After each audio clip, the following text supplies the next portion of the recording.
To so novi prostori Valdorfske šole, ki se po novem nahaja v nekdanjih prostorih osnovne šole Ivana Cankarja.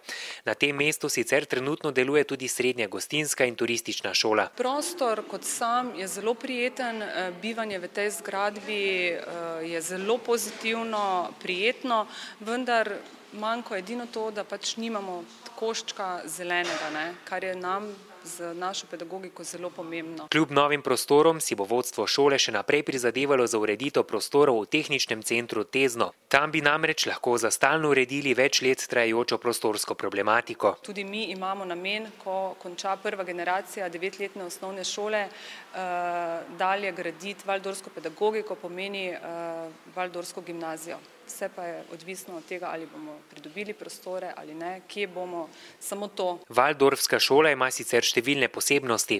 Otroci se že od začetka učijo 2 tujih jezikov, učitelji jih vseh 9 razredov ocenjujejo z opisnimi ocenami. Da otroci lažje sledijo učni snovi, predavanja potekajo v daljših tematskih blokih. Zdaj, če otrok vsak dan menjuje predmete, je 3/4 ure to, 3/4 ure slovenščina, matematika, ima veliko stvari v glavi. Kadar pa res živi, bom rekla, en mesec v enem predmetu, pa se res lahko zelo poglobi v njega, se tam najde doma in se zelo dobro odrazi potem tudi, kako otroci se stvari zapomnijo.